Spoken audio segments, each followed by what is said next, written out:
네, 안녕하십니까. 불과 몇 년 전만 해도 테슬라를 설명하는 방식은 단순했습니다. 판매량, 적자, 보조금이었죠. 그런데 지금은 그 단어들로는 이 회사를 설명할 수가 없습니다. 왜냐하면 시장이 이미 그 페이지를 넘겼기 때문이에요. 오늘은 그 변곡점에 대해 이야기해 보시죠. 오늘 뉴욕 증시는 거창한 지표가 나온 날은 아니었습니다. 연말을 앞두고 거래도 많지 않았고 분위기도 전반적으로 조용했죠. 그런데 지수는 특히 기술주 중심으로 올라갔습니다. 엔비디아의 중국 수출 재개 소식, 연준 인사들의 완화적인 발언, 이 두 가지가 합쳐지면서 시장은 다시 한번 미래 쪽으로 베팅하자는 신호를 보냈습니다. 이런 장에서는 항상 특징이 하나 있습니다. 실적이 안정적인 종목보다 이야기가 있는 종목이 먼저 움직입니다. 그리고 그 이야기의 중심에 테슬라는 늘 포함됩니다. 해외 테크스톡 쪽에서 꽤 이상적인 글 하나가 나왔습니다. 이 글의 특징은 테슬라 얘기를 하면서 배송량이나 분기 실적을 앞에 두지 않는다는 겁니다. 대신 이런 질문을 던지죠. 왜 지금 시장은 테슬라를 다시 보기 시작했을까? 이게 중요한 이유는 명확한데요. 시장은 이미 테슬라를 분기 실적으로 재단할 종목으로 보지 않기 시작했다는 뜻이기 때문입니다. 이건 낙관도 아니고 희망회로도 아닙니다. 관점이 바뀌고 있다는 신호입니다.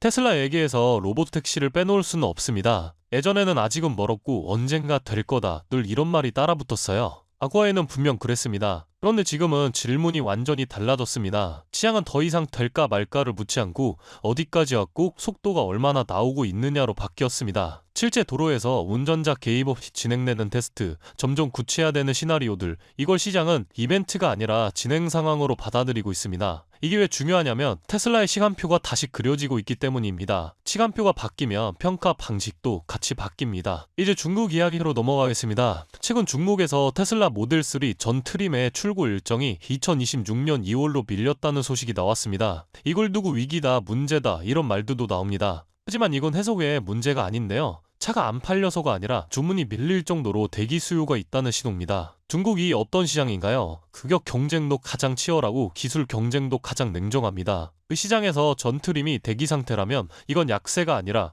체력이 유지되고 있다는 증거입니다. 중국 시장에서 버틴다는 건 결코 쉬운 일이 아닙니다. 여기서 시선을 조금 더 넓혀보겠습니다. 최근 일론 머스크가 아랍에미리트 대통령과 만나 AI와 첨단 기술을 주제로 공식적인 논의를 했다는 소식이 있었습니다. 여기서 중요한 건 계약서가 아닙니다. 이 만남 자체가 신호라는 것이죠. 자동차 CEO가 아니라 AI와 미래 기술을 논의할 파트너로 국가 정상과 마주 앉았다는 점. 이건 테슬라가 기업 레벨을 넘어 국가 단위 전략 테이블에 올라갔다는 뜻입니다. 이 단계로 들어오면 평가 기준은 또 한 번 달라집니다. XAI 연말 행사에서 나온 장면들을 보면 이 흐름이 더 분명해집니다. 로봇이 등장하고 AI 캐릭터가 무대에 오르고 기술이 설명이 아니라 퍼포먼스로 제시됩니다. 이건 단순한 이벤트가 아닙니다. 이제 보여줄 수 있는 단계까지 왔다는 메시지인 것이죠. 기술 기업들이 이 단계로 넘어올 때마다 시장은 항상 먼저 반응했습니다. 그래서 다시 처음 질문으로 돌아가 보면요. 테슬라는 지금 자동차 회사일까요? 아니면 시장이 이미 다음 페이지로 넘긴 전혀 다른 이야기인가요? 오늘 시장의 움직임을 보면 적어도 투자자들은 이미 결정을 내린 것처럼 보입니다. 테슬라는 실적을 증명해야 하는 회사가 아니라 방향을 확인받는 회사로 옮겨가고 있습니다. 이 흐름을 따라갈지 아니면 뒤에서 실적 숫자만 기다릴지는 각자의 선택입니다.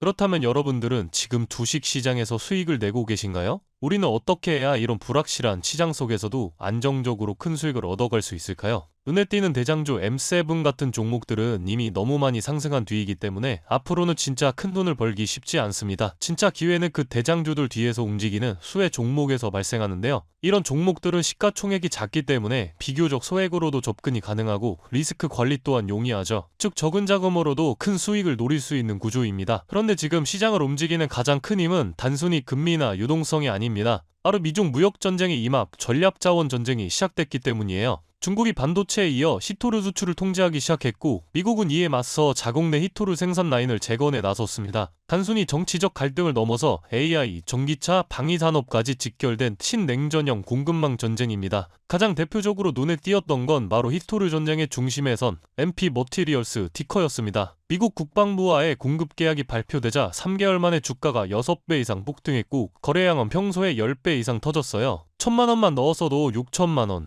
이게 바로 시장이 움직이는 타이밍입니다. 이런 종목들을 한번 불이 붙으면 정말 불도저처럼 밀어올립니다. 왜냐면 시장의 자금은 테마에 몰리기 때문이에요. 하지만 여러분, 중요한 건 여기서 끝이 아닙니다. 한두 종목이 폭등하고 끝나는 이야기가 아니라 산업 전체의 판이 바뀌는 신호라는 점이에요. 키토르 전쟁의 불길은 이제 리튬, 니켈, 코발트 같은 2차 전지 원자재까지 번지고 있습니다. 이미 티코와 LAC 같은 대장은 너무 멀리 가버렸지만 그 뒤를 따르는 진짜 수혜주들은 아직 초입에 있습니다. 키토르 자석을 제조하는 기업이나 리튬 정제를 담당하는 2차 밸류체인 혹은 이 자원을 기반으로 한 방산 전기차 부품 기업들이요. 이런 기업들은 아직 시총이 작고 조금만 자금이 들어와도 급등 파동이 나올 수 있습니다. 테슬라나 엔비디아 같은 재무가 탄탄한 기업에 중심을 잡고 이러한 기업들의 분산 투자하셔야 보다 더 큰 수익을 얻어가는 겁니다. 지금 시장은 분명히 움직이고 있습니다. 하지만 대부분의 개인 투자자들은 이 거대한 판이 어디로 흘러가는지조차 모른 채 뒤늦게 따라붙고 있어요. 진짜 돈은 먼저 움직이는 사람의 몫입니다. 그래서 제가 이번에 직접 현재 이 전략자원 전쟁 속에서 가장 강하게 수급이 몰리게 될